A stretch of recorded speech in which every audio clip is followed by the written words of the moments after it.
Assalamualaikum warahmatullahi wabarakatuh. Halo semuanya, perkenalkan saya Alsi Adepia Ampera, mahasiswa Program Studi Magister Manajemen Universitas Islam Riau kelas 1B dengan NPM 255221023. Video ini dibuat untuk memenuhi tugas ujian tengah semester dengan mata kuliah Manajemen Sumber Daya Insani yang dibimbing oleh Profesor Dr. Haja Sri Indra Astuti SMM. Soal yang pertama, kemukakan secara konsep peran manajemen sumber daya manusia sebelum era globalisasi dan persaingan pada organisasi profit motif maupun organisasi sosial. Kemukakan dengan contoh kasus dan konsep yang digunakan di organisasi tersebut. Contoh kasus yang saya ambil pada soal nomor 1 yaitu pada manajemen sumber daya manusia sebelum era globalisasi, yaitu pada perusahaan Ford Motor Company di Amerika Serikat, yaitu pada awal abad ke-20. Sebelum era globalisasi, industri manufaktur dunia masih bersifat lokal dan tertutup.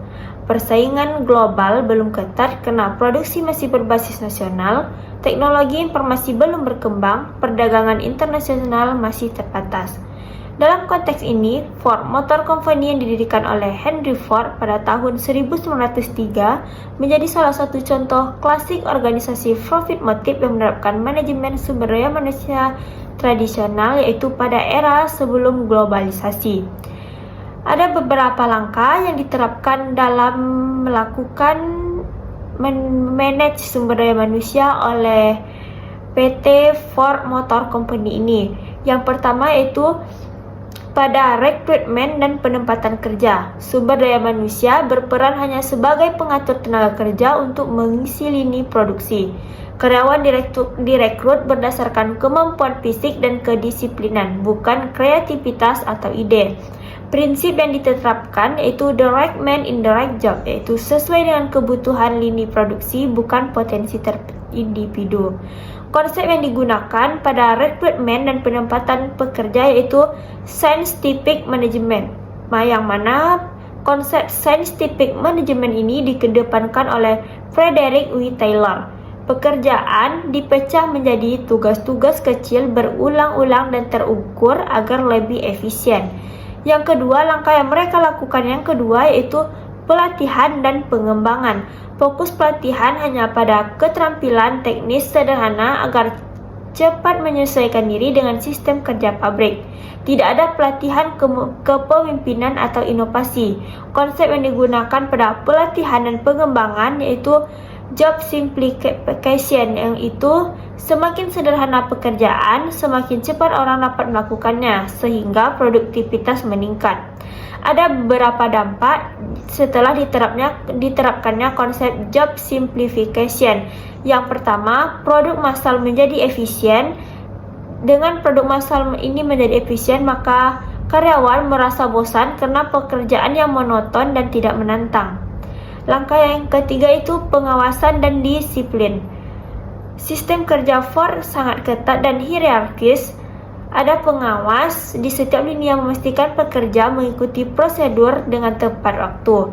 Sumber manusia berperan sebagai penegak aturan, bukan fasilitator atau pembina. Konsep yang digunakan itu bureaucratic management yang dikemukakan oleh Max Weber, yang mana setiap orang punya posisi dan tanggung jawab yang jelas serta tunduk pada peraturan dan prosedur formal. Hasil yang didapat, produktivitas meningkat tinggi. Ford menjadi pionir produksi massal mobil Model T, tapi muncul ketidakpuasan kerja dan tingkat turnover tinggi karena tekanan kerja besar. Yang keempat, kompensasi dan kesejahteraan. Untuk menekan tingkat keluar masuknya karyawan atau turnover, Ford memperkenalkan sistem upah tinggi untuk pekerja yang disiplin. Tahun 1914, Ford mengadakan upah harian dari $2,50 menjadi $5,00 per hari yang disebut $5 day. Konsep yang digunakan yaitu reward system for productivity, yang mana penghargaan finansial diberikan untuk mendorong disiplin dan efisiensi. Dampaknya yaitu turnover menurun drastis, moral karyawan meningkat meski pekerjaan tetap monoton, dan produktivitas pabrik meningkat signifikan. Soal yang kedua, bagaimana peran manajemen sumber daya insani dalam mendukung kelangsungan organisasi di era persaingan yang semakin tajam? Kemukakan dengan contoh kasus dan konsep apa yang harus diterapkan manajemen organisasi tersebut. Jelaskan. Dari sini, peran utama manajemen sumber daya insani dalam persaingan yang semakin tajam ini yaitu manajemen sumber daya insani memiliki peran yang sangat strategis untuk memastikan organisasi mampu bersaing secara berkelanjutan, adaptif terhadap perubahan teknologi, pasar dan budaya kerja global, menciptakan nilai melalui inovasi dan kompetensi manusia. Dengan kata lain, sumber daya manusia bukan lagi cost center, melainkan strategic partner organisasi. Contoh kasus yang diambil pada soal nomor 2 yaitu PT Telkom Indonesia. PT Telkom Indonesia adalah perusahaan telekomunikasi terbesar di Indonesia. Sebelum era digital, Telkom fokus pada layanan telepon kabel dan jaringan konvensional. Namun, dengan munculnya revolusi digital dan persaingan global di era 40-an, Telkom harus berubah menjadi perusahaan digital yang berbasis inovasi. Langkah-langkah dan peran manajemen sumber daya insani dalam transformasi Telkom. Yang pertama, talent management dan pengembangan kompetensi. Telkom menerapkan program Telkom Digital Talent, yaitu pelatihan berbasis digital skill, data analitik, dan innovation mindset. Sumber daya manusia diarahkan menjadi agent of change yang berorientasi pada digitalisasi. Konsep yang digunakan yaitu Human Capital Theory yang dikemukakan oleh Becker pada tahun 1993, yang mana investasi pada pengembangan manusia akan meningkatkan produktivitas dan nilai organisasi. Yang kedua, ada budaya inovasi dan transformasi digital. Manajemen sumber daya insani membangun budaya kerja agile, kolaboratif, dan inovatif untuk menyesuaikan dengan pasar digital, mengubah struktur organisasi dari hierarki menjadi kolaboratif dan lincah agile organization.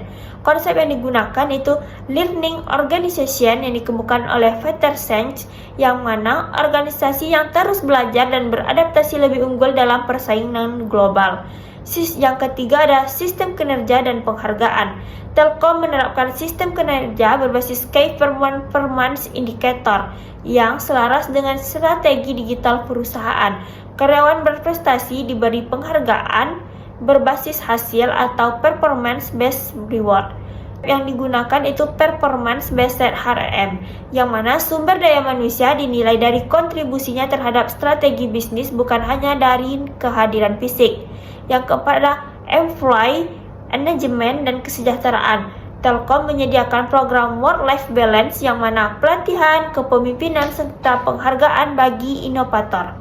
Hal ini memperkuat loyalitas dan motivasi sumber daya manusia.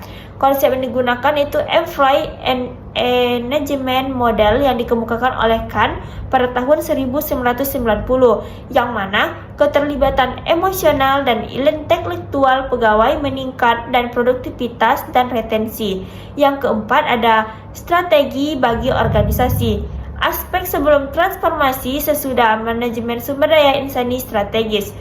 Fokus sumber daya manusia, administratif, konvensional, inovatif, digital, berbasis kompetensi, struktur organisasi hierarki, agile dan kolaboratif, kinerja statis, adaptif dan berorientasi hasil, daya saing regional global atau digital ekosistem.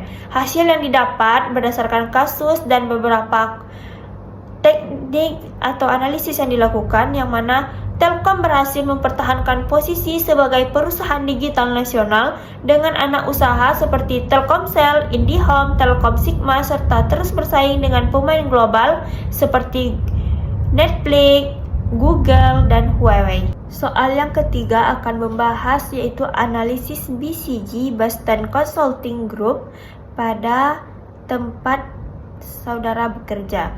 Pada soal nomor 3 ini saya mengambil analisis Boston Consulting Group pada pemerintahan di desa. Pemerintahan desa merupakan organisasi publik di tingkat paling bawah yang berperan langsung dalam pelayanan masyarakat, pembangunan dan pemberdayaan ekonomi lokal.